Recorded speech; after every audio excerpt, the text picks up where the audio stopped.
Welcome, everyone. This is David Morgan of themorganreport.com. And I know every time you hear an interview from myself or, Greg Hunter or whomever, it's always, oh, it's a special guest. And so I know that phrase is overused, but this is special for me. This is Ole Damagard of Light on Conspiracies. I met Ole at the Acapulco conference a few years back. We happened to be, I think, on the same bus coming in the event. And for some reason, it wasn't just knowing, he's pretty big on the internet. It was a feeling that I had, which I don't get very often from many people. And just spending a bit of time with him, I had, again, even a deeper inner feeling about the man. And what really impressed me is he walks his talk.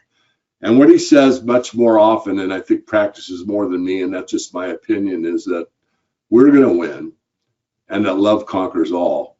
And it's not easy for me to get in that unconditional state of love. But, I talk a lot about money, and money is power, and power is control, and we're under control of the money powers. That's pretty succinct. But yet love will conquer all of that. And this man really, really exudes it from my personal experience with him. So Ole, welcome on board. We've got plenty of time. I know you're not looking your best. I know you had an allergic reaction to something, but I know your heart. I've felt it. So will you just give us a little more background if you wish to, and then after you fill in the blanks on your background, can you just start off what you think was the most important conspiracy you found out about this year in 2021?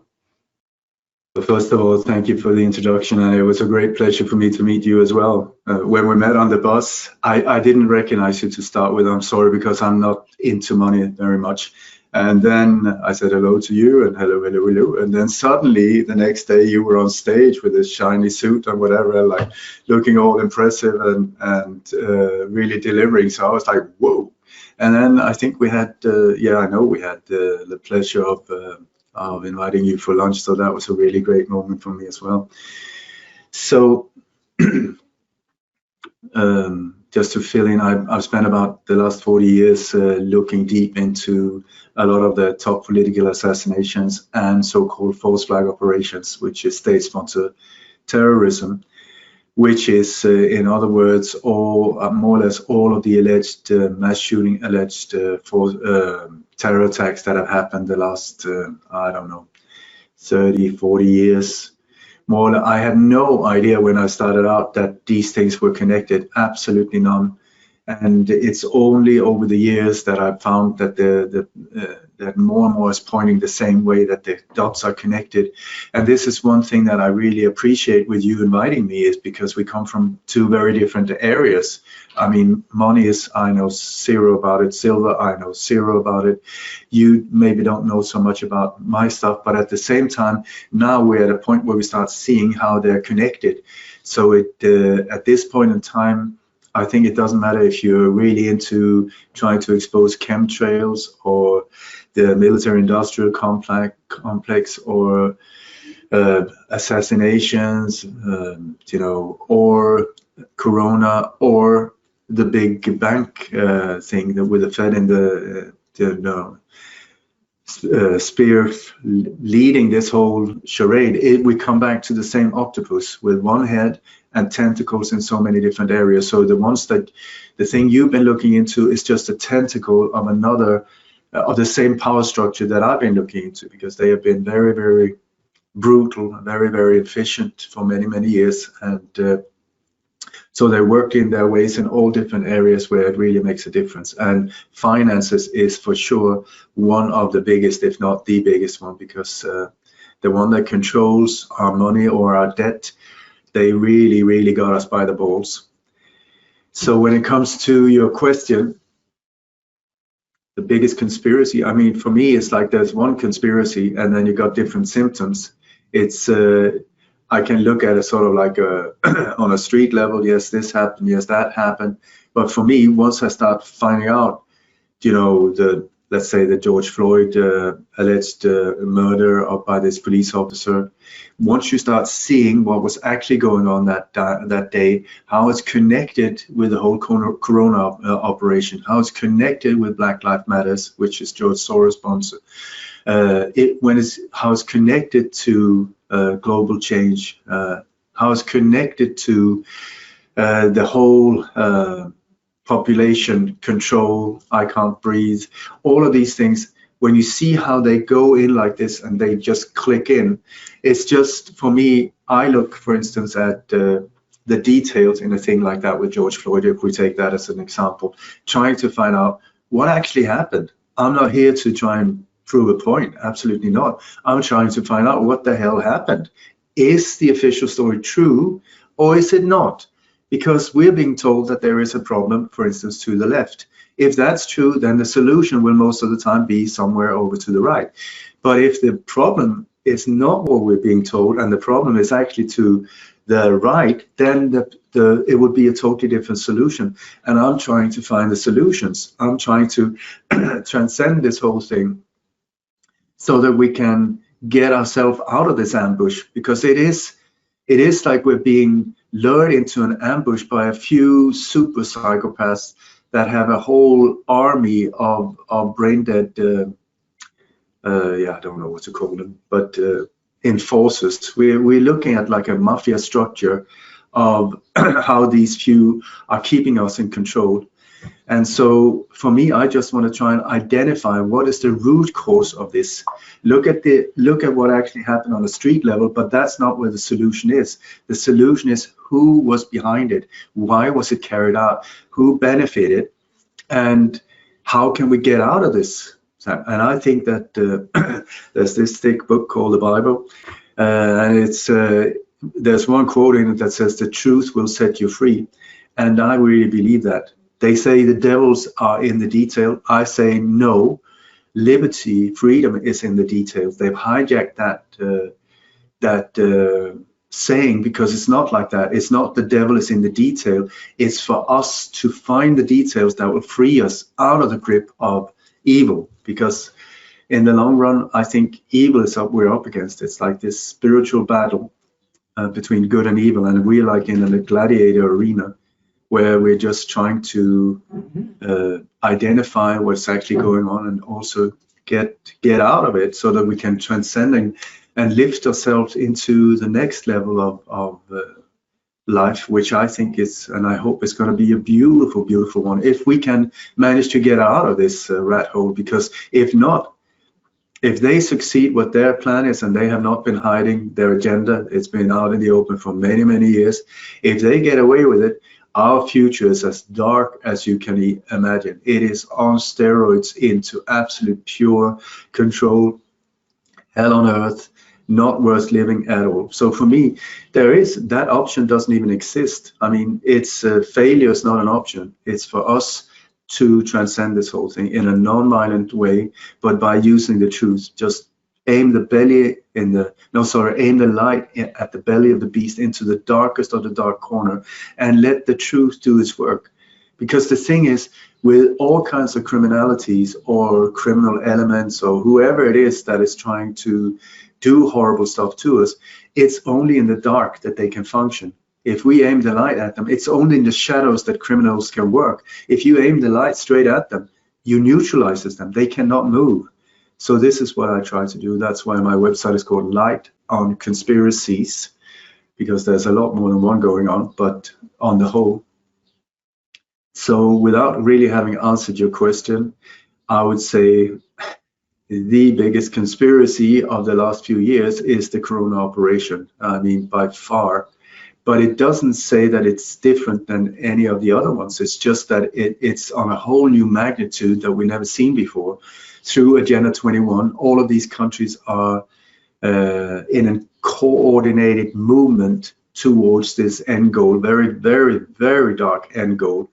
So, yeah, I would say good news, there's nothing really to fear health-wise. Bad news, the things that are in the vaccines, so-called vaccines, is not for your health. It is there's about 0.0000000 things that are good for you in it, and there's about 99.9999999% that is absolutely taken out of a zombie movie, apocalyptic, futuristic nightmare on steroids. It's unbelievable what's in these things. And I don't say that because I'm not an expert in the medical field. I say that because I've learned from some of the best. I'm in a group with Dr. Dolores Cahill, the head of the head of the World Doctors Alliance, World Freedom Alliance, Dr. Christian Northrop, Tom Evans, Dr. Karen Medage, Dr. Sherry Tenpenny. I've been blessed to be invited into a small little group that we have been meeting sort of online for quite a few months, just holding each other's hand to see if we can get through this in the best possible way. And it's through them that I've learned a lot of the medical insight into what is actually going on, because they're trying to figure it out as well, because you cannot find on the ingredients of these things with needles on them what is actually in there. There are new stuff coming out all the time, and it's every time it's sort of like, oh my God, are you kidding me? What is that in there as well? I mean, we're talking graphene oxide, we're talking hydrographene oxide, we're talking super magnetic iron oxide, we're talking cobalt, we're talking mercury, formaldehyde, you know, the things that you put into dead bodies. You got like the dead fetuses. We're talking mRNA, synthetic operating systems that will replace your mRNA system, which is the messenger system between your DNA and all of your body cells and organs. They're replacing that. Moderna and Gates, Pfizer and Moderna, they are bragging about how they will be able to replace this thing that is communicating between your DNA, which is your divine blueprint. D stands for Dios, and mRNA, M stands for messenger, the whole communication system. And that once it's replaced inside of you, it can remotely been reprogrammed by somebody that has not made them famous as some kind of a Buddha or some kind of like a Mahatma Gandhi type of individual. But we got like individuals like Fauci and Gates. When you look at their actions over the years, it's like, wake me up, my God. What are we doing? You will find the same names in the whole HIV thing that is also a massive big scam. And it's the same individuals that have just upgraded their game over and over, because we've been too brain dead and too asleep and too much into our own greed and desires that we haven't noticed how they moved in to power positions where they can control us. So we have to really, you know, accept a lot of responsibility, because we've been too interested in you know, getting another slice of pizza and flipping to another channel of sports and whatever, while these individuals have they're born super psychopaths, most of them, and so they don't have things like empathy or consideration for other people. They just don't have it. You can't blame them. They were born like that. But they are hardworking, and they've been working for a long time, getting into the key positions of so many different parts of our so-called reality. So had we been more aware, I mean, I've been standing shouting for the last 40 years, hello, something is going on, look over there, look over here. Not a lot of people have listened, well, more and more now, but for many years I felt extremely alone. And then it's just come now to this blessed moment where we got a flamethrower up our butt. There is no option anymore. You cannot sit on the sofa and say, I'm not choosing sides. It's too uncomfortable for me. You have to choose. Who are you? Who are you in this situation? Who are you going to be? Who are you going to be able to tell your grandchildren, well, we were in this bizarre, incredible situation. There were all of these. There was a tiny little group of super psychopaths. There were a few thousand, and we were billions, and we did absolutely nothing except letting them rape, plunder, and destroy us. And so who was I? Well, I was just a follower, one of the followers. So I looked the other way at all times when it was uncomfortable. I didn't care about you, my grandchild. I'm sorry about that. I didn't care about anything. I didn't care about Mother Earth, my neighbor, except myself. I just so into, shall I get another microwave or another car so I can outdo the neighbor? That's about it. And in this rat race. And then we came into this impressive, operation called Corona or COVID. They keep changing the words so you don't know what it's SARS-2, COVID-19, Corona. What is it? A very good question. So then that came and people was, oh my God, it's so horrible, it's so horrible. Or they talk about lockdown, which is a prison term, lockdown, to be locked in while they were unleashing the whole 5G technological with all these towers so that they can start pushing us into what is called smart cities with smart grids where we can be totally controlled. So it's either a lockdown, but it was also the time of the Great Reset where, or retreat, I would say, the time of the Great Retreat, where suddenly we had the time to stop the rat race and just say, wait a second, what am I doing with my life? Is it really that important with another microwave, a bigger TV, a thinner or a smaller, or a big, I mean, what the hell? You know, change every year so that you can feel, oh, I'm so free, I'm so happy because now my phone is thinner or wider or bigger. No, it's smaller because they say it's just the only thing that matters is that it should be different than it was the year before so that you will look bad in front of your colleagues because you're not cool anymore, because you should have the smallest phone ever. No, the biggest phone ever. I mean, the widest phone ever. No, it's like, come on. Look at how Henry Ford, when they started producing Fords, he said, any color, you can choose any colors as long as they're black. I don't care. That was Henry Ford. Then came GM Motors and these people starting to move into on the whole ball game deal. And one of the things, the first thing they did was to make colors on the cars, paint them colors. Do you want a red? You can have a red. A green one, here you go. But what then they started doing, releasing new type of color schemes every year, meaning that suddenly people could see right away that car is not new, that car is a couple of years old. How are you doing in your life actually? I mean, are you not Mr. Success? That you borrowed the money and you're up to debt over your ears, that's one thing, but the front image of you as a successful individual will be the color of that car that everybody can see. That color was from last year, or that color is from this year. Oh, he's doing good, he's doing good. No, they're manipulating the hell out of your mind. That is what that put us into the spin of our own slavery, where we can just welcome in more and more. I'm so free, yet I feel awful.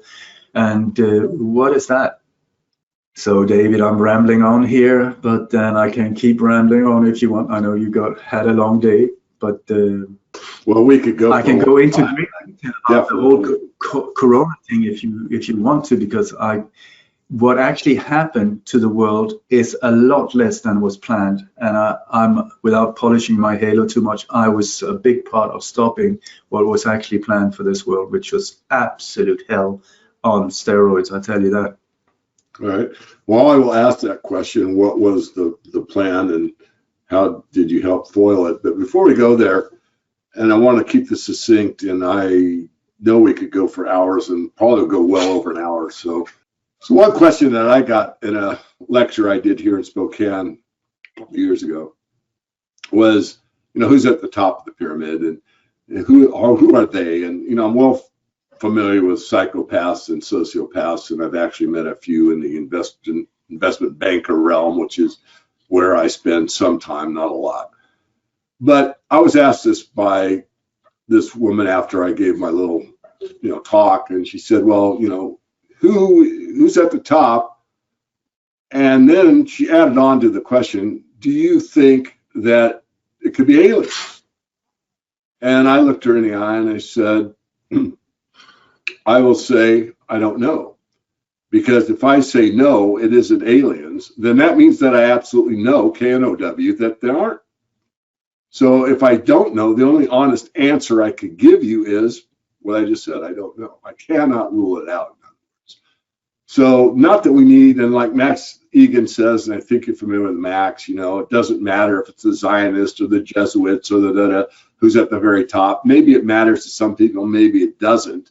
But what I'd like to, in fact, Max has said this recently on one of his many videos, that I don't think it's his exact words, I don't rule out aliens, but he said, the more I think about it, can we get this far into this evil and empire with just humans alone? So anyway, what are your thoughts on the they?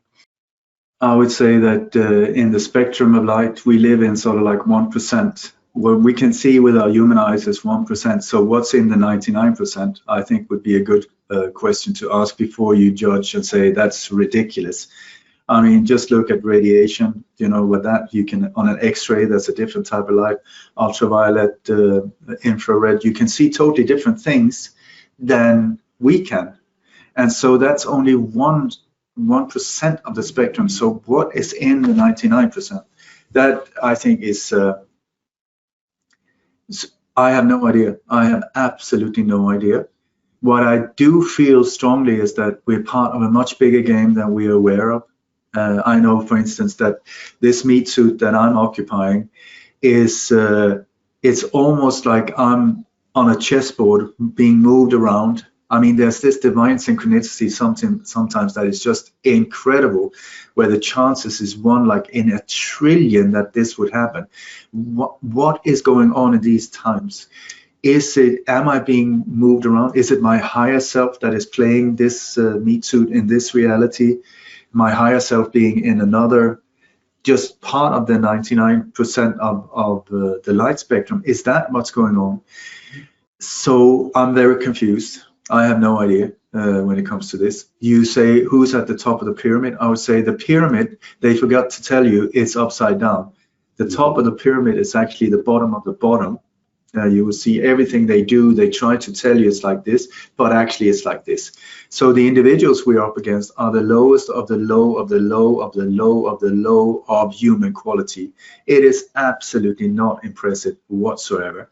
And like we said before, these are born, most of them, super psychopaths, or they have been destroyed by their families, and which has been going on for generations, into a situation where they can go into this power game, where they are ruthless. So they're created sociopaths that have the same behavior as psychopaths that were born like that.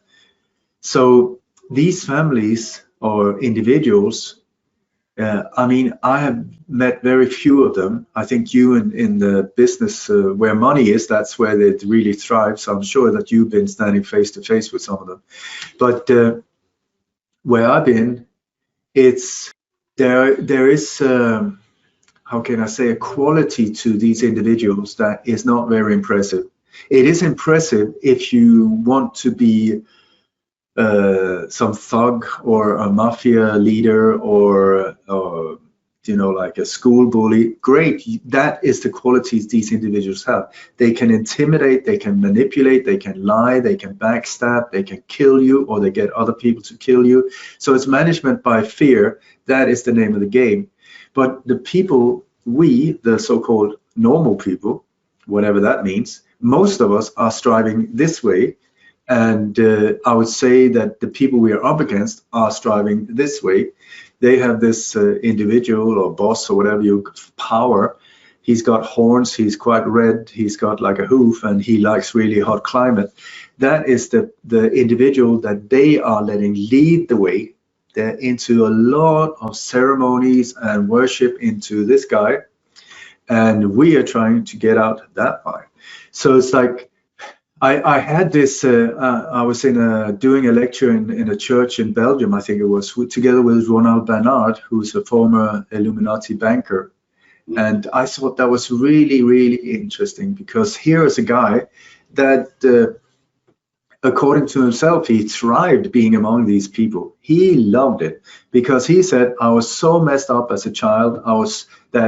As a child, I think he was about 11, where he decided, I'm going to be the richest man on earth. I'm going to destroy everybody. I'm going to control and harass everyone, and they will worship me or fear me. That's that was his approach from an early. So he managed to get into these ranks of bankers on a high level, and started getting invited into these areas as well, where in the end, where it came to a point of child sacrifice and stuff, he backed out and said, this is just too bizarre.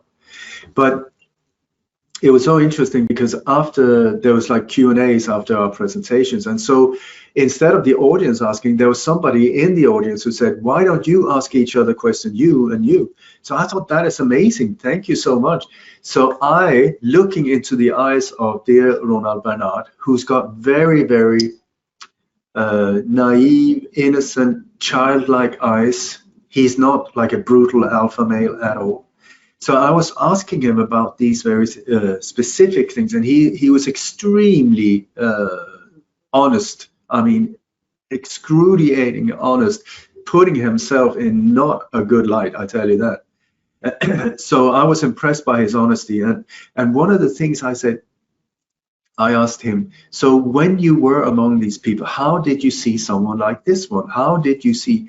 He said, the enemy, an evil enemy, because these people don't see themselves as evil, they see themselves as the good guys who are trying to, well, get rid of a lot of useless eaters and put some order in this chaos, or create chaos so that they can create their own order, the new world order, out of this whole thing.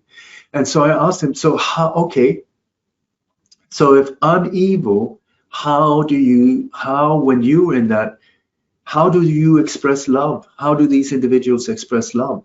And he said, through pain. Through pain.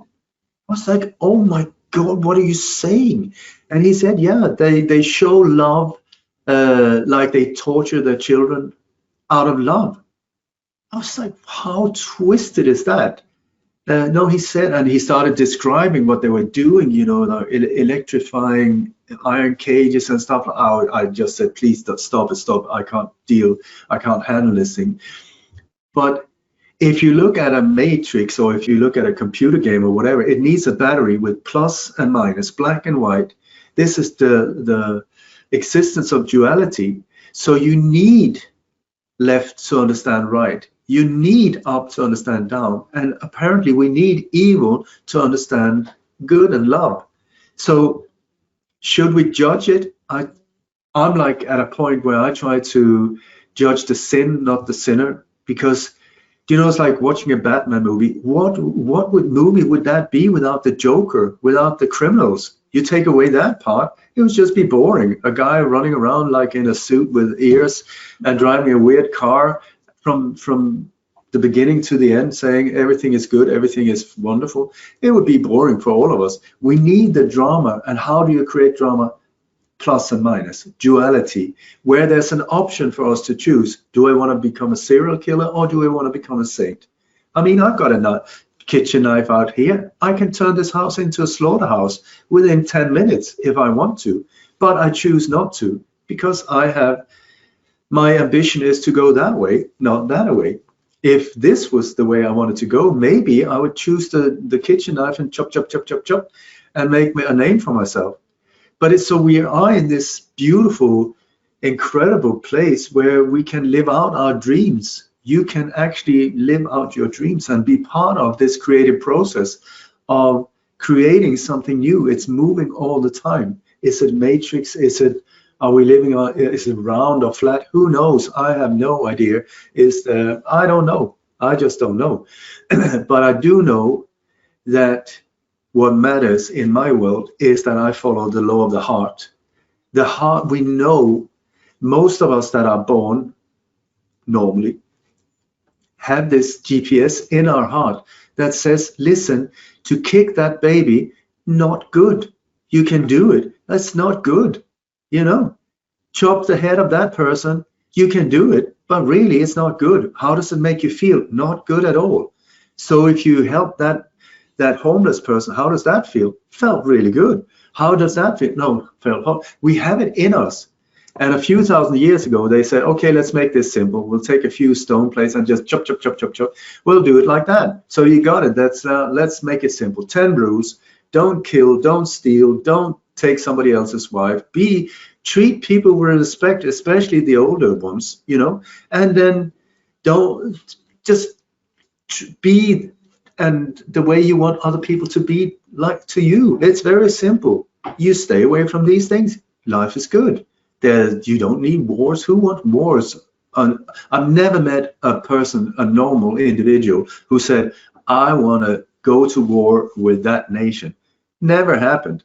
Never, ever happened. It's when we come under the control, or we put ourselves under the control of something called government. And when you hear the word governmente, it's Latin. Govern means control. Mente means mind. Okay, good one. Let's follow that one. And let's take inspirational leaders with no backbone, no spine, personality like yogurt, that have not done a lot of good in their life, but they are politicians, so they must be good. And so we follow them, even though they prove to us over and over and over again that they will tell us everything we want to hear up until the election. And after that, they will just do whatever their sponsors say. They should look like Formula One drivers so that you can see who's sponsoring them, so then you know it. That's honest, transparency. So, but here we are, 4 years later, this time selection, I really trust them. They say change, there will be change. They say equality, there will be equality, finally. And then after 4 years, now suddenly it was the same. What? It was the same. They just changed the front figure. Now he's black, now he's white, now he's like pale, whatever, now he's CGI. They still, but he said change, but he didn't deliver. So the next time, I'm going to vote again. And so we do that every 4 years, and we're not learning from it, because has anything changed? No, it's just getting worse and worse and worse and worse. So I would say, is the solution in the government? Well, if you believe it, maybe it's time for a little wake-up call. Because the thing is, we need to take the power back. We need to wake up to what's actually going on. And then in the process of saying, this is what I'm going to stand for, it's up to you. You can choose for whatever you want to stand up for, if it's whatever it is. But if it's your truth, I would suggest, are in a position now where you need to choose. All of these shades of gray out the window. It's black or white, whatever that means, black or white. Who are you, left or right? Who are you? In this situation, are you going to let that happen?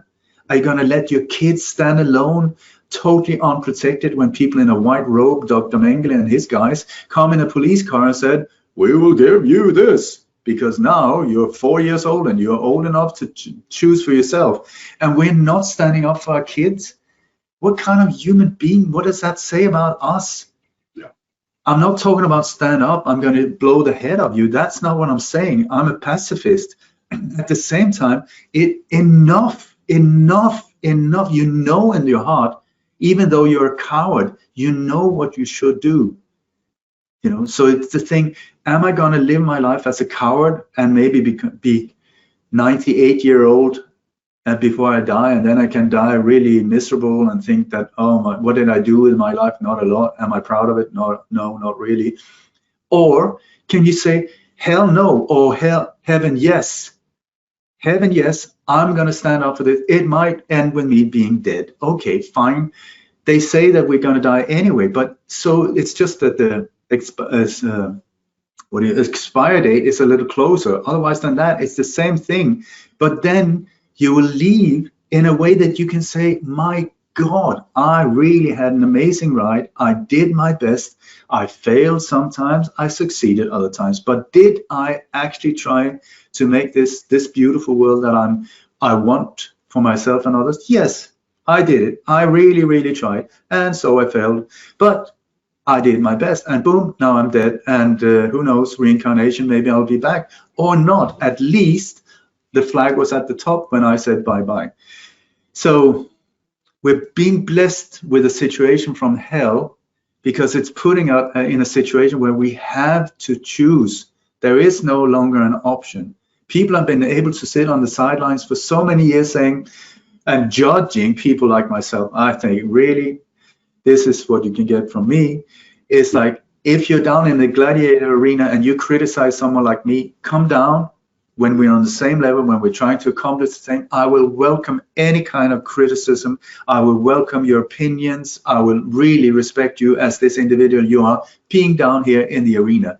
If you're up there popping popcorns or whatever, having, opinions of stuff, this is what you can get from me, and a double one like that. Do I respect that? Not at all. Come down here, stop breathing air that should be used in a better way if you do not live by high quality. Let me stop you so there. You might, I'd like to stop you there just for a minute. I want to comment on that last part. It reminds me very much of, my favorite movie, Braveheart, and he has that ride with the troops, and he talks about, if the guy says we should run, that we're outnumbered. And he said, would you give that up for just one day when you're lying on your deathbed and you thought you had the opportunity to fight for freedom, right? And I love that part of the movie. And it just brought it all home. I mean, we are in a place, I agree, where you can't sit on the fence, you can't straddle the middle, you can't be in the gray zone. And, there's many ways to talk about it: up, down, left, right, blue, red. I don't care. I think it's good and evil. I think that's the most appropriate terminology from my perspective. It's good or it's evil. Having said that, I really intrigued me with what you said a while back. I've got about 3 notes here. Hopefully we'll have time to do them all. But the one that really kind of caught me off guard, and I know you, and I know the depth that you do. In fact, I'll just do a public shout out that of all the people I know that dig really deep, I don't think anyone digs deeper than you do. And that's just the way you are, because you don't want to take that one little vector and say, well, that proves that. No, that opened up 2 more questions, and I got to look at that. And that opens up 4 more questions, and you dig into those 4. And that opens up 6 more, and you get those 6 answered. I mean, I hope I'm making sense to the audience, because, knowing you and reading what you do and having listened to some of your stuff over the years, if you follow your work, you cannot arrive at a different conclusion. And it's not because it's only Damagard. Although it's you in a way, I mean, you did the research, but it's all the facts that you put it that you cannot deny. So if you are objective, it doesn't matter if it came from heaven, Oli, or somebody else. The facts are there and they're irrefutable. Sorry, I'm getting a little passionate here, but I really enjoy you as your big-hearted man and what you do. And it isn't easy being down there on the sand, is it? Down there in the gladiator pit, it's not easy being there. So I'm not going to let you answer that yet. But I really want you to answer that. I would like to find out what you said a while back about the plan has been changed somewhat from what the real plan was. So could you comment on those last 2 statements, what the big plan was and what they really wanted versus what we're seeing now? Okay, so this is not easy to make short, but I can take it down in a short version. If you want the longer version, please let me know. Well, look, we've got enough time. I think my audience is sophisticated enough to have the long version, Oli. And if they don't, it's their choice. So let's give them the full plate like we would do if you and I were talking at dinner. Because I wouldn't want to have the short version. I'd want to hear it all. Okay, thank you, David. No, so one of the things that have made me so-called famous is my ability to see how these things are connected, how the dots are connected. And one of the things that really helped me was in the fall of 2014 when I was contacted by an insider. The thing that I have really been focusing on is top political assassination and so-called false flag operations, so-called alleged terror attacks or alleged mass shootings. And so I've been looking in, just like you say, I put in a hell of a lot of work trying to find out what actually happened, not to prove myself, not to prove a theory, whatever, find out what actually happened. Because they say, well, you got your truth and I got my truth, but really it's like, yes, in certain areas, but it's like if somebody shoots, dear Mr. David Morgan here, the one that pulls the trigger is the one shooting. If there's a different motive behind it, that's one thing, but there was one shooter. That is a truth, that is a fact. The one that pulled the trigger was the shooter. So certain areas you can have an opinion of the truth, you can have an opinion of something, but there are certain things called a fact as well. And I try to find these things. So anyway, in the fall of 2014, I was contacted by an insider who said, I've been following you for for years. He was an insider from inside these operations. And he said, you're doing great, but you miss out on the clues. I said, what clues? What are you talking about? I didn't understand what he was saying. He said they always hide clues about the upcoming attacks in the forensic evidence. I was like, what? And he said, I said, why would anyone do such a stupid thing? He said, I quote him, not me. He said, it's because of the law of karma. These forces, these people that are involved in these operations are so afraid of the law of karma. What you do comes back to you, you know. So the way they interpret that law is that if they show us, even in subtle ways, what they're going to do, and we do not react, then indirectly we consent. And then the bad karma is on our shoulders, not theirs, because they have been saying we're going to do it. And so he said, and in addition, if they show us what they're going to do, we do not react, and then they manage to pull it off, that even adds good karma to their part. So it's in their selfish interest to show us what they're going to do. It's not for our benefit. It's for their egotistic, selfish desires to avoid bad karma, that they show us what they're going to do. And when you look at these operations, to start with, I thought, it didn't make any sense to me. But then over the years, I started seeing, oh my God, maybe he was onto something.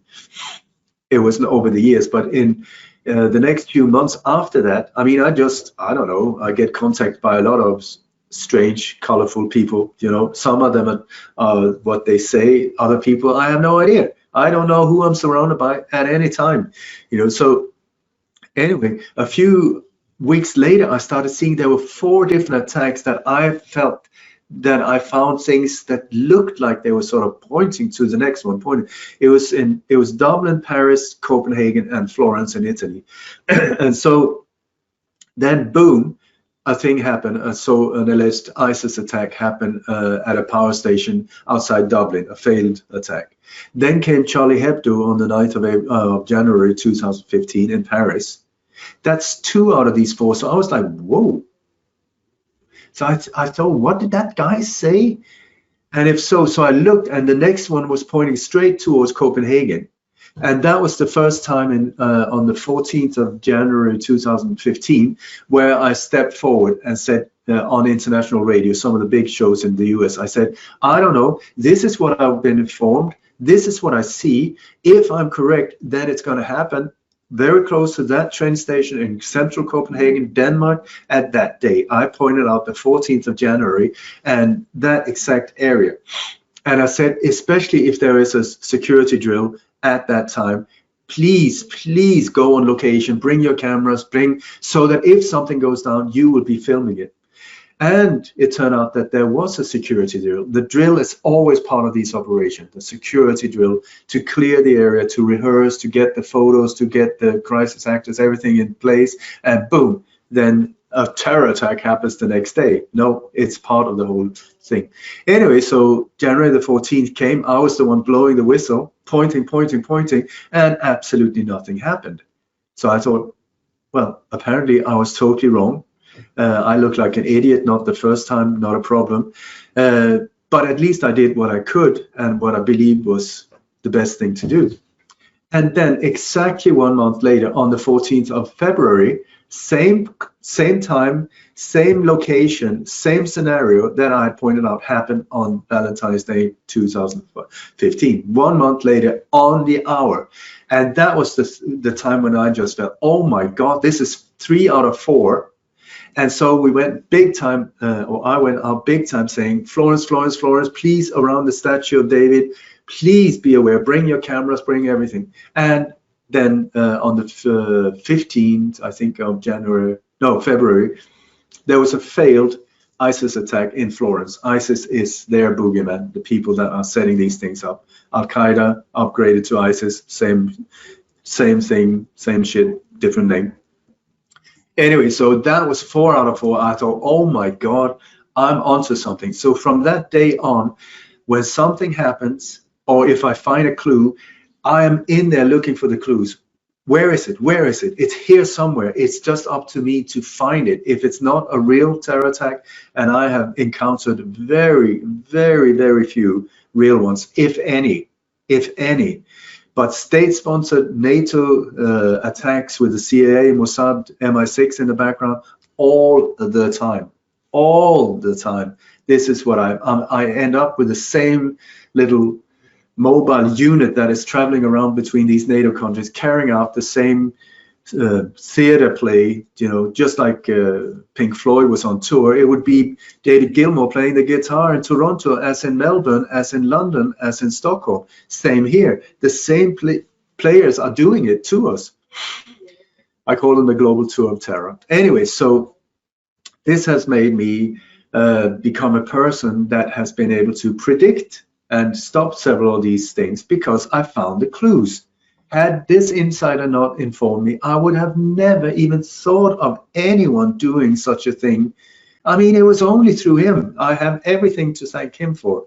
But it is like a Dan Brown novel where every chapter ends with a clue for the next one.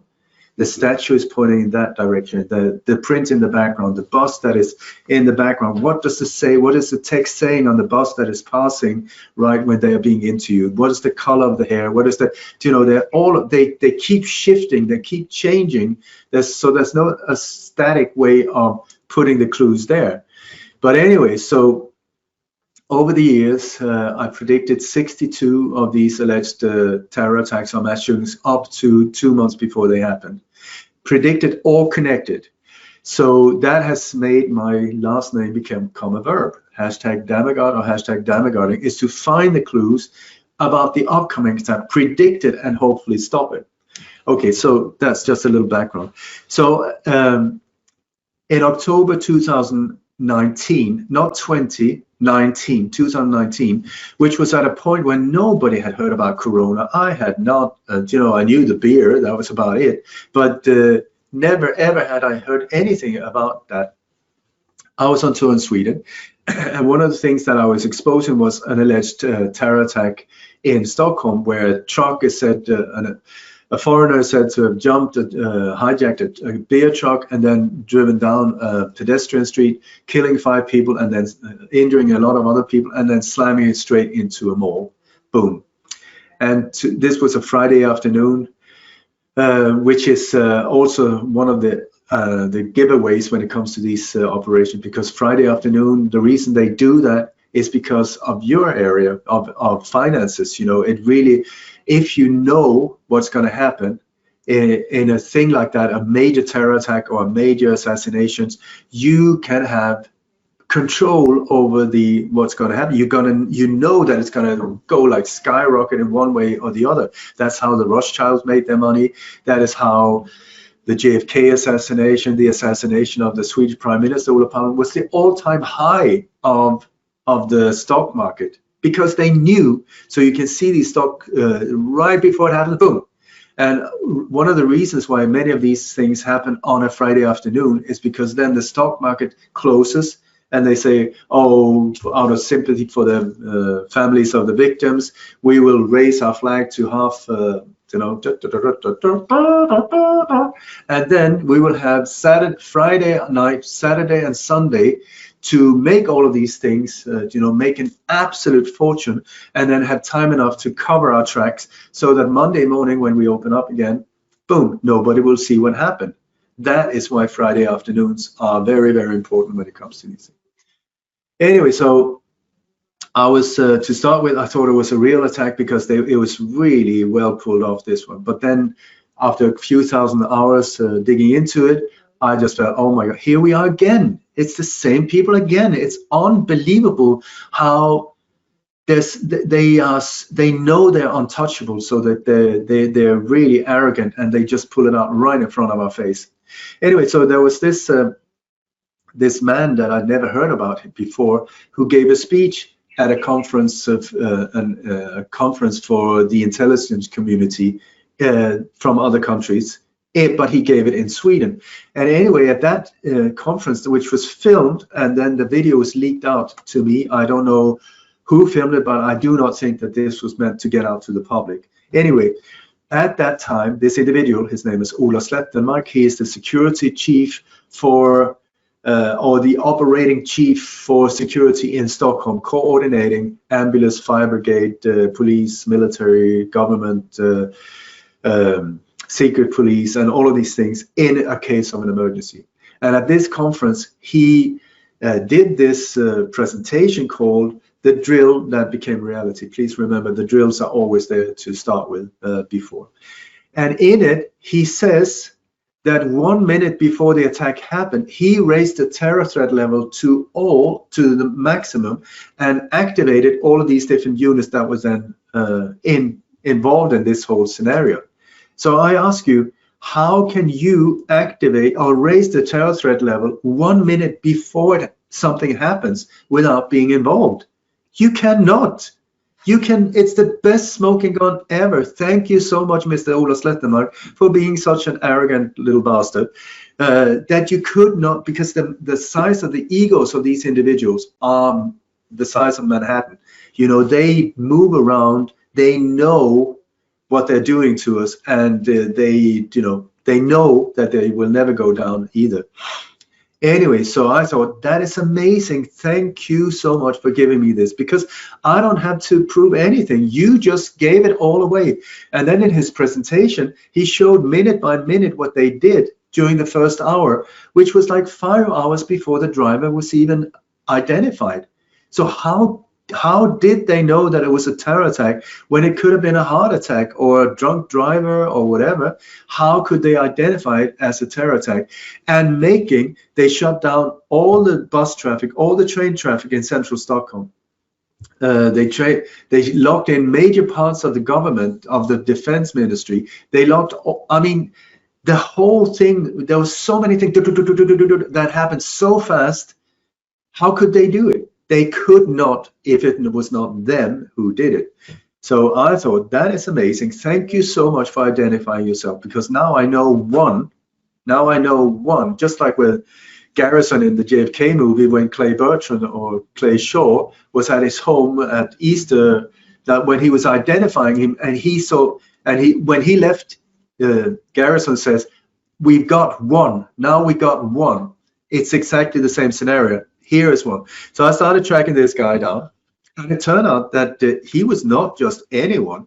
I mean, anonymous in my knowing, but he was a big shot in these type of operations. He was the opening speaker at the biggest security drill in Europe, called the Unified Response 2015. I mean, massive. And he was the opening speaker. That is a giveaway. That says something. So I continued tracking him down. Turned out that he was working also for something called CTJN, Counter-Terror Joint Network, something like that. And where they were coordinating different NATO countries, cities in NATO countries, in 6 different NATO countries. And this was funded and sponsored by the Rockefeller Foundation. I mean, now we're into your area. If you're looking into any bad stuff in the world, the Rockefellers will be there, right in the center of it. It's there. So I thought, wow, that is very interesting as well. So you're also funded by them, even though you're officially employed by this, neutral thing in Sweden. You're actually being funded by them internationally. And this is also the Rockefellers that has funded the whole Gladio network, the Ghost Army in Europe, and I mean a lot of stuff. The same forces. So thank you for being patient. I'm just going to get on. I'm not going to come back to why this had to do with Corona. Anyway, so what I found out, the more I looked into him, I found his Twitter account, which was a small little Twitter account, but I found all of these bizarre tweets that was just like, what? And in one of the tweets, he said, this was on October the 17th, 2019. We're now in Barcelona, where a very similar truck attack or van attack happened not long after the one in Stockholm. Once again, they moved the same thing round and round. He said, we've just celebrated our 500th meeting. That's 500. That's a hell of a lot of meetings, for someone who's officially only employed locally in Stockholm.